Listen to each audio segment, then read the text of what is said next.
those of the opposite gender, that one is growing in their amazement and their love for Jesus. And I recognize that in this stage of life, there are decisions to be made, and Bible school is sometimes a place to where those paths find their direction. But hopefully, above all else, our passions and our desires are awakened for the lover of our souls, the one who is inviting us into a loving relationship with him. Let's open the Word of God this morning to John chapter 21. As we think about the call to follow, we see that Jesus asks a question to Peter, not once, not twice, but 3 times. He asks him, "Do you love me?" And he follows that with, "Follow me." So today I'm going to try to help us see the connection between following Jesus and loving him. As we respond to the call of following Jesus, may it be out of a loving and passionate response to who he is. And I trust that here at Bible school, as we study the Word, as you study the Word day in and day out, as you get to know him through the Word, that it would do more than anything else, that it would give you a love for him, the living Word. Let's stand as we read this story, John chapter 21, and we'll be reading the whole chapter. After these things, Jesus showed himself again to the disciples at the Sea of Tiberias, and in this way he showed himself. Simon Peter, Thomas called the twin, Nathanael of Cana in Galilee, the sons of Zebedee, and the 2 others of his disciples were together. Simon Peter said to them, "I'm going fishing." They said to him, "We are going with you also." They went out and immediately got into the boat, and that night they caught nothing.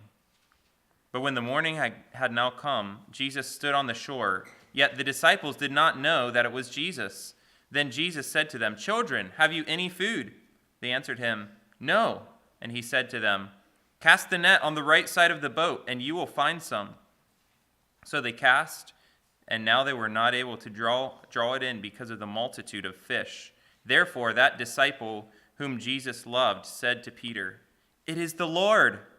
Now, when Simon Peter heard that it was the Lord, he put on his outer garment, for he had removed it, and plunged into the sea. But the other disciples came in the little boat, for they were not far from land, but about 200 cubits, dragging the net with fish.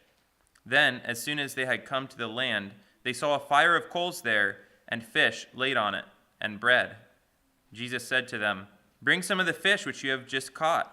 Simon Peter went up and dragged the net to land, full of large fish, 153. And although there were so many, the net had not broken. Jesus said to them, "Come and eat breakfast." Yet none of the disciples dared ask him, "Who are you?"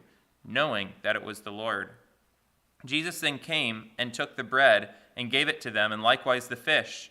This is now the 3rd time Jesus showed himself to the disciples after he was raised from the dead. So when they had eaten breakfast, Jesus said to Simon Peter, "Simon, son of Jonah, do you love me more than these?" He said to them, "Yes, Lord, you know that I love you." He said to them, "Feed my lambs." He said to him again a second time, "Simon, son of Jonah, do you love me?" He said to him, "Yes, Lord, you know that I love you." He said to him, "Tend my sheep." He said to him a third time, "Simon, son of Jonah, do you love me?" Peter was grieved because he said to him the third time, "Do you love me?"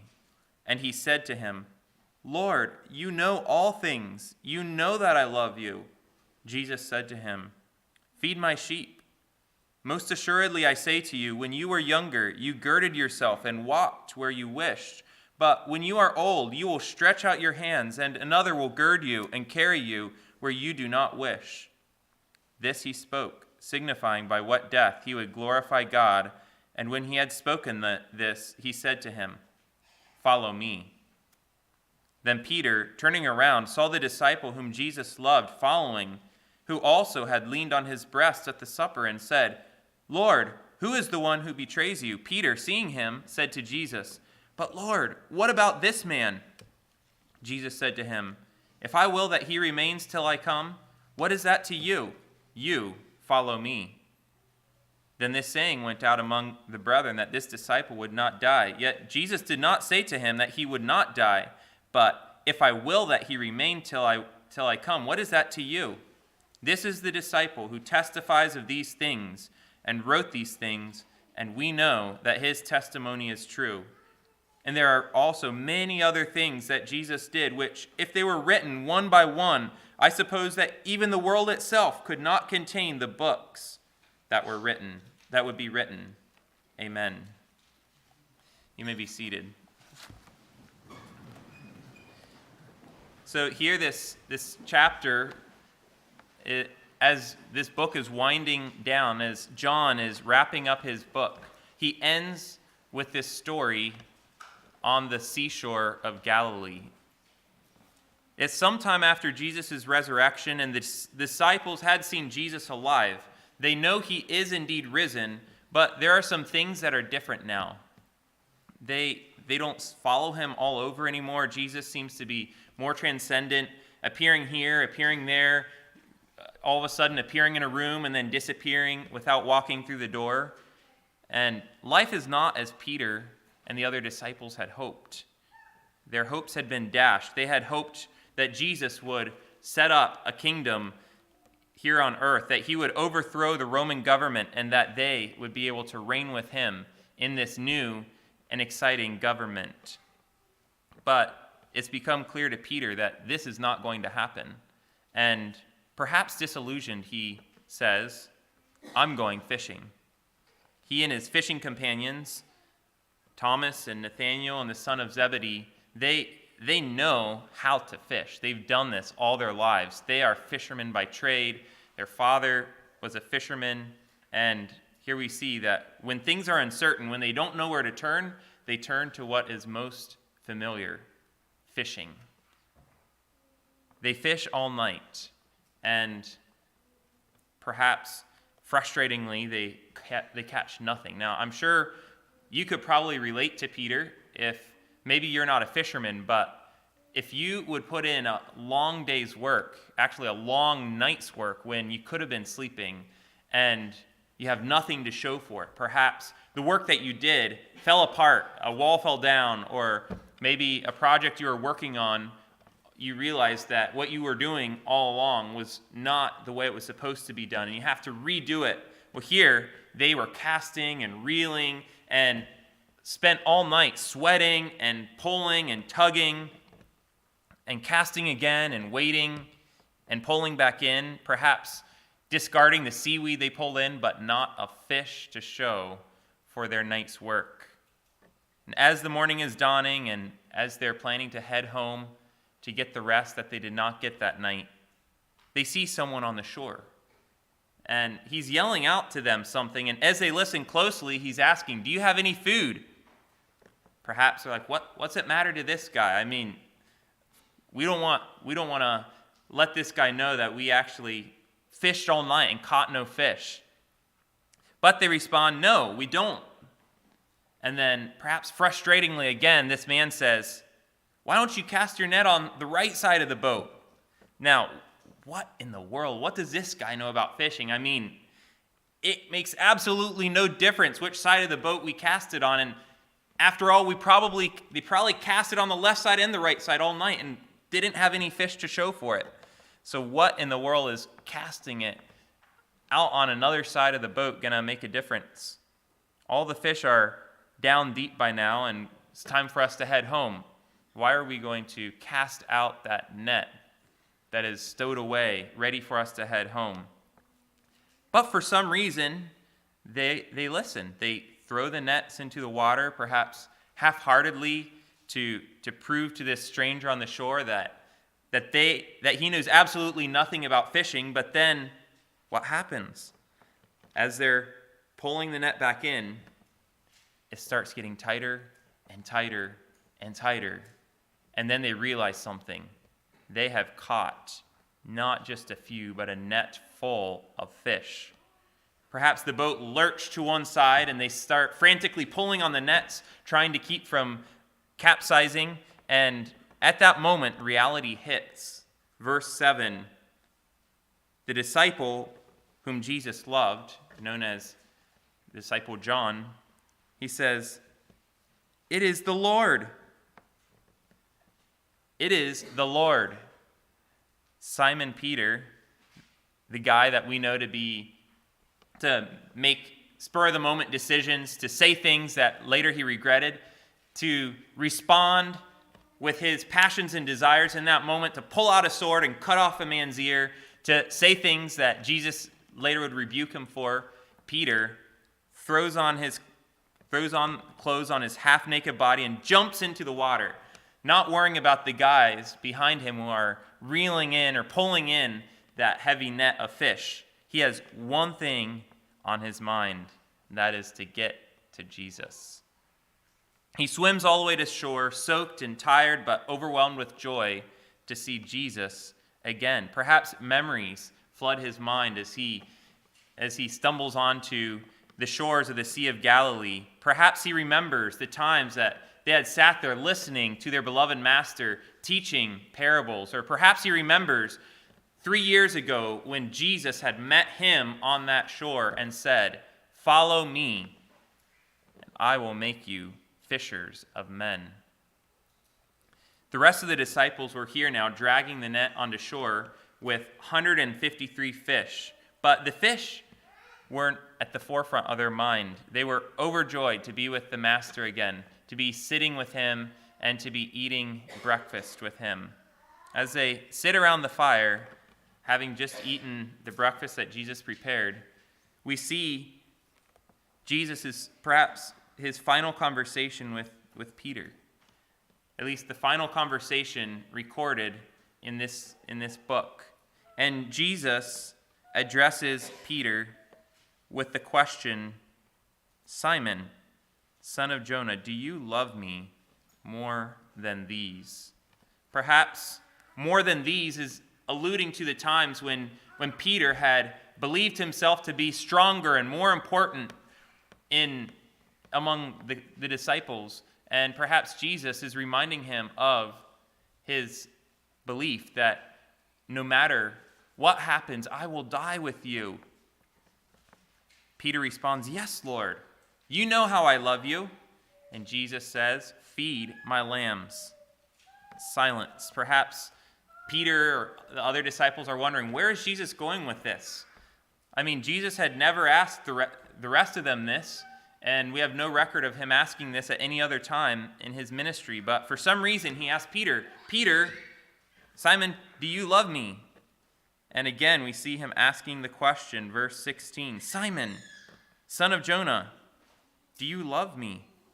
Again, Peter responds, "Yes, Lord, you know that I love you." Jesus says, "Tend my sheep." Again, Jesus, for a third time, repeats the question, verse 17, "Simon, son of Jonah, do you love me?" Something strikes Peter this third time, and he turns sorrowful. He is sad because he asks the third time.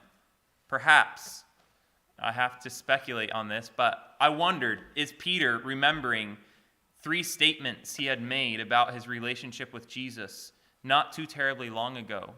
Just hours after he had declared his commitment to following Jesus, he had denied him not once, not twice, but 3 times. And what I believe Jesus is doing here, and again, this is speculation, but I wonder, is Jesus restoring Peter, giving him the opportunity to, in some way or another, undo the statements he had made not too terribly long ago, to repent with words to what he had said previously. His denials of Christ are now being replaced with commitment or a recommitment to Christ. "I love you. Yes, I love you. Do you? Yes, I love you. Do you? Yes, I love you." we see he is also entrusting Peter with the responsibility to feed his sheep, to feed his lambs. And it's interesting, there seems to be some sort of connection between him saying, I love you, and Jesus' command to feed or to care for his sheep or his lambs. Perhaps Jesus is reminding Peter that his lifetime vocation is no longer as a fisherman, but as a shepherd, not a shepherd of white woolly sheep to be sacrificed at the temple, but rather of disciples of Jesus from all nations. It seems that he is also warning Peter of what it means to truly love him. He later, in verse 18, after Peter for the third time says, yes, I do love you, Jesus warns him, when you were younger, you girded yourself and walked where you wished. You used to do what you wanted. You used to decide when to wake up and what to do with your life and when to go to bed. But when you are old, you will stretch out your hands, and another will gird you and carry you where you do not wish. And John clarifies what Jesus is meaning here. This he spoke, signifying by what death he, Peter, would glorify God. So it seems that Jesus is calling Peter to attention, saying, you say you love me. Okay.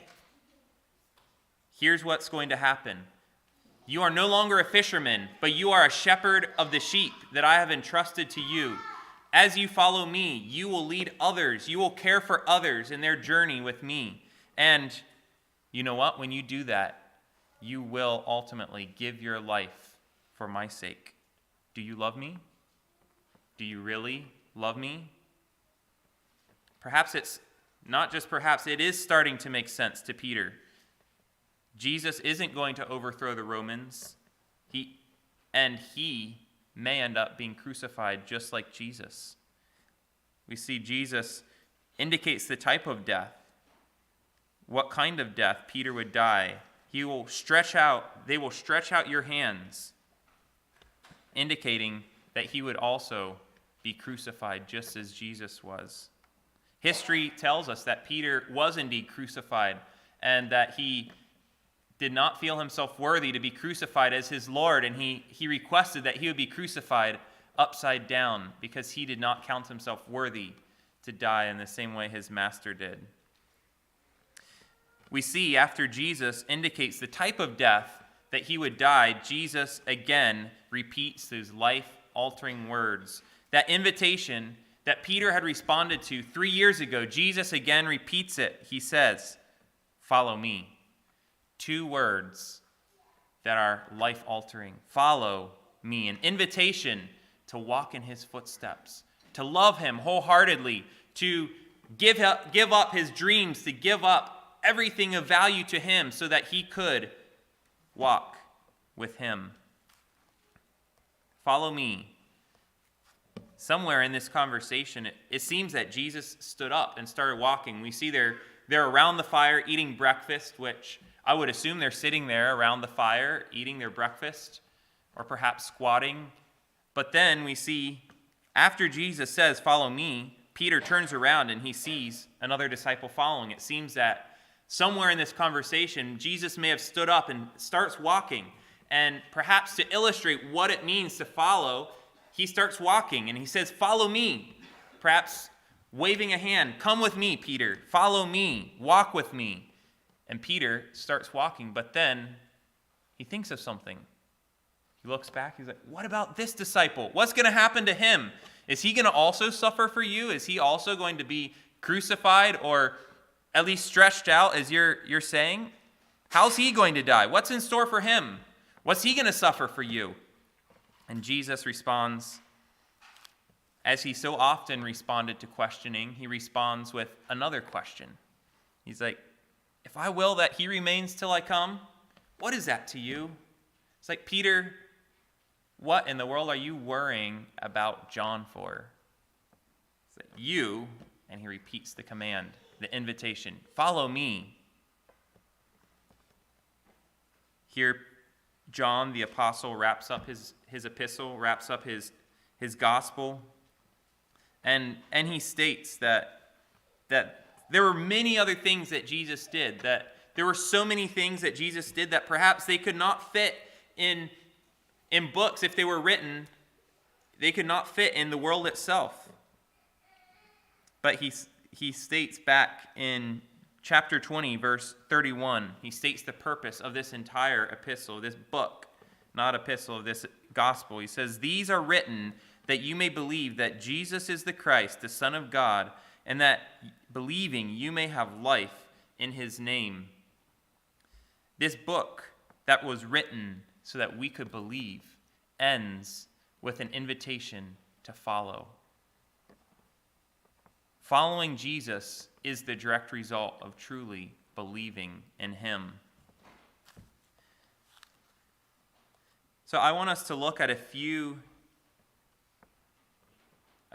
principles that we see about following. What does it mean to follow? And that's something we've been asking this whole weekend. What does it mean to follow? I thought we could review some of the things we've learned so far. So in the first session, we talked about how the call to follow is a call to sacrifice. It's a call to new priorities. It's a call to focus on him, to seek first and foremost his kingdom, to set our eyes on him, to follow after him, no matter the cost. Also, through the life of Matthew, the tax collector, we learned that to follow means to stop being a Pharisee, to stop trying to earn our salvation or to gain our way into merit with God by the works that we do. So it starts with throwing ourselves completely on his mercy, turning our back on the sin of the past life, and as we're following him, inviting others to follow with us. Also, in the last session, we talked about how does following impact our view on wealth, on money? As rich Americans, how does following Jesus impact our perspective on finances? And we looked at Jesus' invitation to the rich young ruler. We saw how Jesus, some of his statements indicate that wealth makes it hard to trust God because we so naturally put our trust in those resources. We love the money, the resources, and that replaces our love for him. We see how the call to follow may result in us needing to leave our possessions, or at least certain possessions. It may result in leaving our house, our home, creating a long distance between us and our family, our loved ones, moving somewhere that it is not comfortable, that it is not convenient, leaving properties and businesses because he is of higher importance and we want to follow him no matter the cost. We see that the perspective of a follower is the perspective of an investor, one who is putting our resources into something of much greater value than it could ever acquire here on earth. It's investing in his kingdom, which will always result in long-term gains. Now here, as we wrap up our time together, I want to look at three indicators or three results of the call to follow. When we respond to the call to follow, it is the result of a love for Jesus. We see that before Jesus invites Peter to follow him, he asks him a question 3 times. Do you love me? As we think about the response to Jesus' invitation, we must each ask ourselves the question, do I love Jesus? Am I following him because I love him? Or why am I following Jesus? Why am I a follower of Jesus? Is it somehow because it's my way to gain salvation? Is it because I want to purchase that which only he can give me? Is it because I am trying to show the world that I am this great person? Is it because I feel this duty to follow him because he gave his life for me? Or might it be a pursuit of adventure, purpose, or meaning? I remember when I was younger thinking of missions as this amazing, exciting experience, reading books such as Peace Child or Lords of the Earth, thinking of How maybe one day God would call me to a remote jungle village where I would help them be saved, and the whole village might be saved, and I would be this missionary hero. And perhaps I wouldn't have said it in those words, but that was sort of my perspective on missions. Those poor people who need the gospel, I want to be one of those who goes to a far-flung place where no one else has gone. Because deep inside, we want to be the hero of the story, right? But why are we doing this? Why would we respond to Jesus' call to follow? Why would we go halfway around the world to take the gospel to an unreached people group? Or why would we take the simple step of coming to Bible school to spend 6 weeks of our lives studying the Word? Is it because that's what all good Christians do? Is it because somehow I might be a higher tier Christian? I might gain the status of a missionary or a Bible school graduate or perhaps a pastor or a pastor's wife or a missionary wife. The call to follow Jesus flows out of a love for him. Any mission endeavor, any kingdom work not done out of love for Jesus has absolutely no kingdom worth. Loving Jesus is the bedrock of missions and is the bedrock of following him. Hudson Taylor states it this way: we may have more wealth in these days, better education, greater comfort in traveling and in our surroundings, even as missionaries, but have we the spirit of urgency, the deep inward convictions that moved those who went before us? Have we the same passion of love, personal love for the Lord Jesus Christ? If these are lacking, it is a loss for which nothing can compensate. We live in amazing times, amazing open doors around the world. We see Muslims coming to the Lord in numbers more than ever before. We as Americans who hold an American passport, or Canadians who hold a Canadian passport, North Americans who have access to seemingly endless resources, we as third or fourth or fifth or how many generation Christians before us have laid an amazing foundation and have given us an amazing spiritual heritage. But all of that is nothing if we do not love Jesus. Following Jesus is not because your parents followed him or because somehow you have the duty to do it, but it is first and foremost out of a love for Jesus. Now, I want to spend a little bit of time talking about what does it mean to love Jesus, and perhaps if nothing else, if you take away nothing else from this weekend, I want you to remember this point, that loving Jesus is the bedrock for following after him. Sometimes we get the idea that loving equals obeying. If I obey Jesus, then I'm loving him.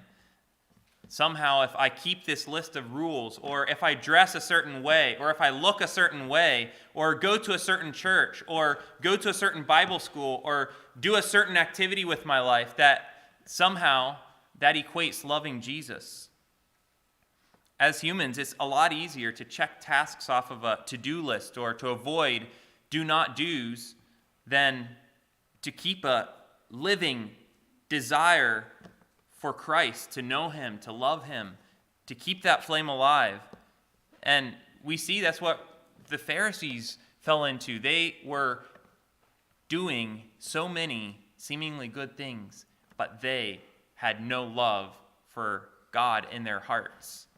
Jesus went as far as calling them children of the devil because you have no love of God in your hearts.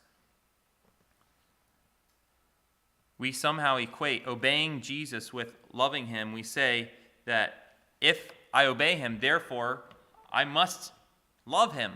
If I keep this to-do list, then I love him. But is it not that way in marriage too? We can somehow think that if I do this for my spouse or don't do this, then I love her or I love him. But if we think about it logically, how can me washing the dishes after supper somehow be love for my wife? Or how can it mean that if I took the trash out tonight that I actually love her? I mean, I could be having an affair with another woman while still washing the dishes and taking out the trash. Loving Jesus is the result of our spiritual eyes being opened so that we can see him for who he truly is, so that we might desire him with our entire being and respond to that with all that we are. I'd like to just read this quote from John Piper. I believe he sums it up well. Loving Jesus, it's desiring him because he is infinitely desirable. It's admiring him because he is infinitely admirable. It's treasuring him because he is infinitely valuable. It's enjoying him because he is infinitely enjoyable. It's being satisfied with all that he is because he is infinitely satisfying. It's the reflex of the awakened and newborn human soul to all that is true and good and beautiful embodied in Jesus. In essence, loving Jesus is truly seeing him and truly responding to that sight.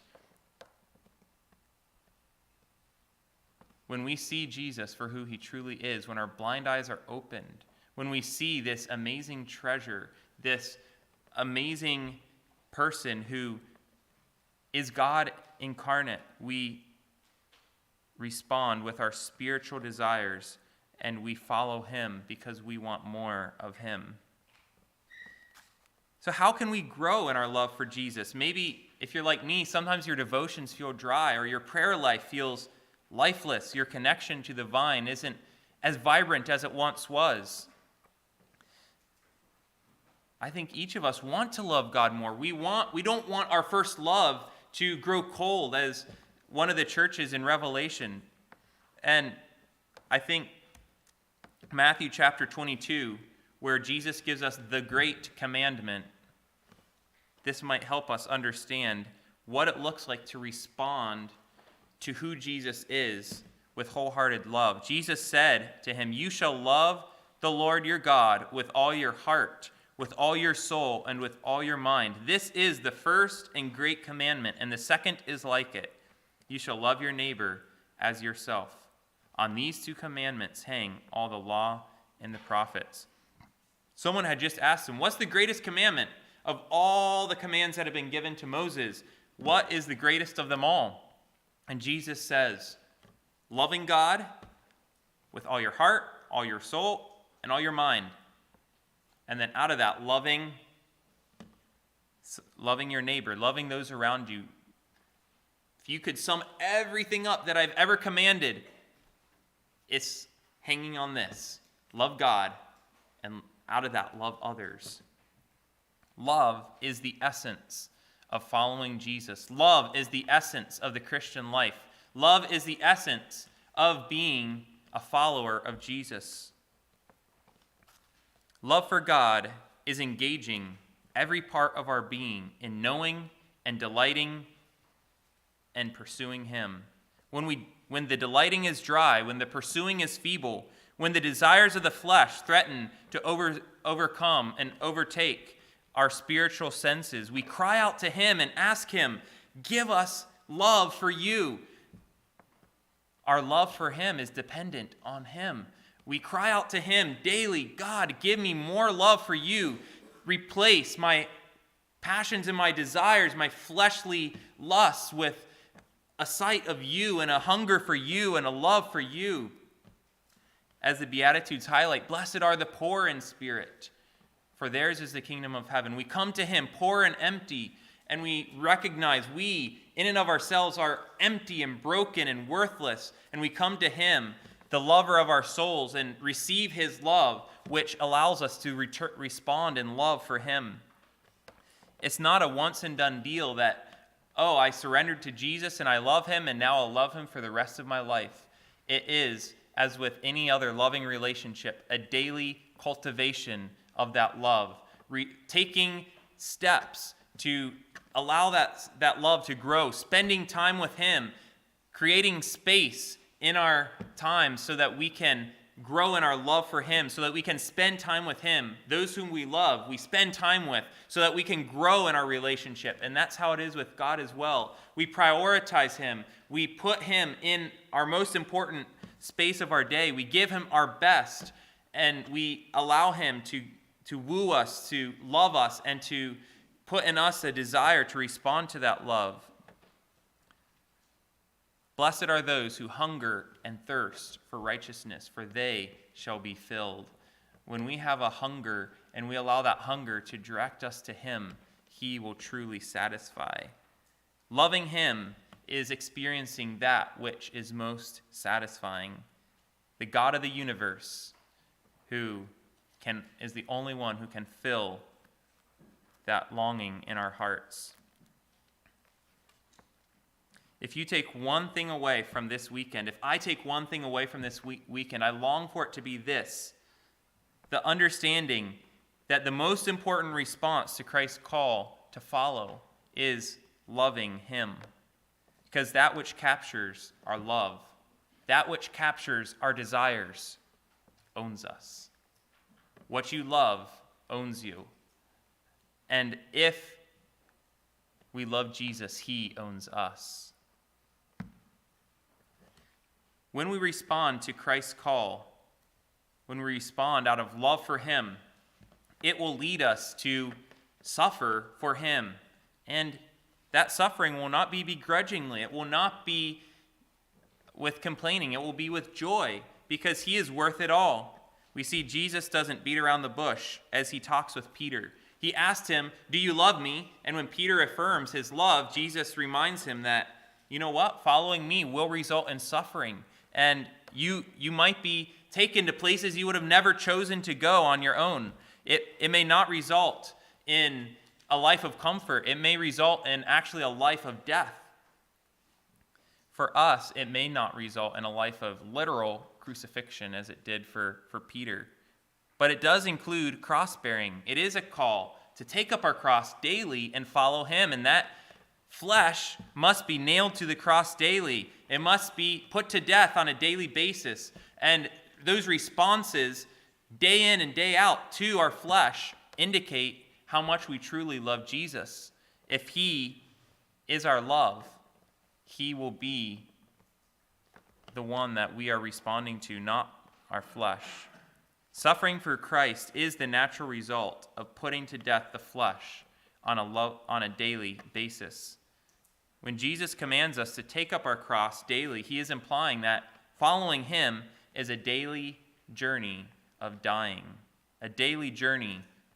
starving the flesh, feeding the spirit, making those hard choices in our lives to no longer let anything have control over our bodies, to no longer let anything take its place in the throne room of our hearts. It is surrendering to his refining and purifying work within us, which involves him applying his surgeon's blade to our flesh, cutting away the leeches and the cancer that sap our spiritual life. As you look at your life, as you think about the loves of your heart, what is it that owns you? What is it that takes your time? What is it that takes your energy? What draws your eyes? What draws your attention? What gets you excited? Is it Jesus or is it something else? When we surrender to his call, we are, in essence, opening up our hearts to let him come in and cut out and take away and remove anything and everything that he puts his finger on. And I can guarantee you this: he will put his finger on that which owns you and has you, and it will be the most painful of all when he touches those things. But those are the things that above all must be removed, because it is those things that do not allow him to sit on the throne of your heart. Suffering for Christ is also the natural result of identifying with Christ in a sinful world. And we're reminded in the epistles that we shouldn't be surprised when we go through a fiery trial. We shouldn't be surprised when we suffer for Jesus as if it's this strange thing that is happening to us. In fact, we should be surprised if we live a regular, normal life of comfort and don't have opportunity to suffer for him. It should cause us to question, am I truly following? If there are not opportunities to, in some way or another, suffer for him.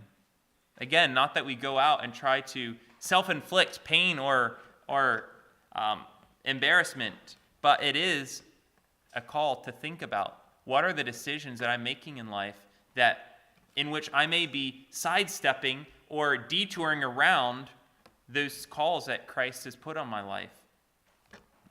Are there times that I'm not listening to his voice in order to avoid suffering?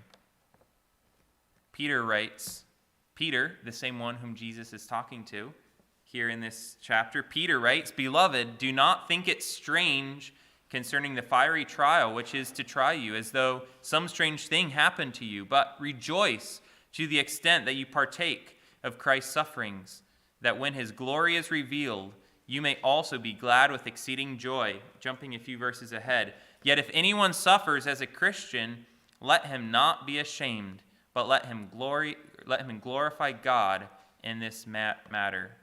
And these are the words of Peter, the one who had denied Jesus 3 times. But when he writes this epistle, he is at a much different place in his loving of Jesus, in his walk with Jesus. The Holy Spirit had day in and day out been purifying him, had been putting to death the old Peter, and had been raising up the new Peter. This journey of sanctification is a journey. And if you are at a place in your life where you are seeing the glaring sins in your life, those things that consume your attention, those passions and desires that you want to see destroyed and removed from your life, I want to assure you that it is God's work in your life that is revealing those to you. Do not be discouraged, but continue responding to his revealing of those ugly and sometimes terrifying places of your heart that you don't want to go to because it is painful to go there. But continue allowing him to go there. Continue allowing him to apply his surgical knife to your heart and cutting away that which should not be there. And as you continue releasing control and allowing him to be the master and Lord of your heart, you will continue to see that growth in your willingness to suffer for him out of a love for him. Again, Hudson Taylor, and you'll notice I quote him quite a bit. He is someone worth reading. Hudson Taylor writes, "Cross-loving men," and I'll insert "and women," "are needed. There is a needs be for us to give ourselves for the life of the world. An easy, not self-denying life will never be one of power. Fruit-bearing involves cross-bearing." I'll say it again. Fruit-bearing involves cross-bearing. There are not 2 Christs, an easygoing one for easygoing Christians and a suffering, toiling one for exceptional believers. There is only one Christ. Are you willing to abide in him and thus to bear much fruit? Abiding in him daily, bearing the cross of self-sacrifice, allowing him to cut away that which should not be there, and being a living testimony, a living sacrifice for him. That is in some ways more painful and more excruciating than getting our heads cut off in a moment and going to be with him. Paul said, for to me to live is Christ and to die is gain. When we finally have that privilege of dying and going with him, we have reached the end of this lifelong journey of knowing him, of loving him, and of giving up so that we can receive of him. But abiding in him day after day is perhaps the hardest part of being a follower of Jesus. Responding to those subtle temptations with a no and a wholehearted yes to Christ's call can sometimes be even harder than saying, "Yes, I am a follower of Jesus," when faced with the crossroads of life or death. Those subtle steps in our heart, in our day-to-day living, are the indicators of a surrendered life, not just saying when you're faced with torture, yes, I'm a follower of Jesus. Despite the fact that we live in North America where we may never be thrown into prison for following Jesus, we face the same dynamics day after day the temptation to take the easy road rather than the high road, of in some way or another denying Jesus as Peter did for temporary comfort. The question is, how are we responding to those day-to-day choices in our lives? A third point I see in this passage is that when we follow Christ, it is a call to stop comparing, not worrying about the Johns in our lives. We see Peter, when Jesus indicated the death that he would die, he quickly thinks about John as well for some reason. I'm not sure why he thinks of John. Maybe he's the disciple closest to him as they're walking after Jesus. He's like, what about this man? Why is he not is he gonna die like I am too? Is he going to suffer in the same way I do? As humans, we have such a bent on comparing, on looking at those around us, the circumstances in other people's lives, the blessings in other people's lives, and of looking at our lives and comparing with them. We constantly compare our efforts with the efforts of others in order to exalt ourselves above them. We compare our talents and resources with those of others, and sometimes disqualify ourselves. Well, I'm not like this person, so therefore I don't have the right to get up there. We constantly compare with people in our lives, and I see this in my own life. As I was preparing for this weekend, I had just been at the Reach conference where these amazing, experienced speakers are speaking, and I'm like, what in the world do I have to share at Missions Weekend? I'm not a good presenter like Gary Miller or Henry Blank. What am I even saying yes? And I started feeling some doubt, like maybe I should have just told Crit no when he called me a few months back. But it's because I was comparing. I wasn't setting my eyes on Jesus and trusting in him for this step that he had called me to. And when you and I compare ourselves with others in the body, like, I wish I had talents like him, or why isn't he as good as I am? Or we exalt ourselves above others or put ourselves below others.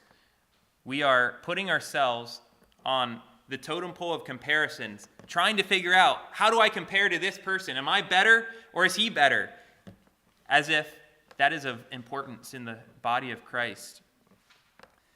We either get puffed up so quickly thinking of ourselves as more important, as if I'm making a greater impact for Christ's kingdom or contributing more to Christ's kingdom than he or she is.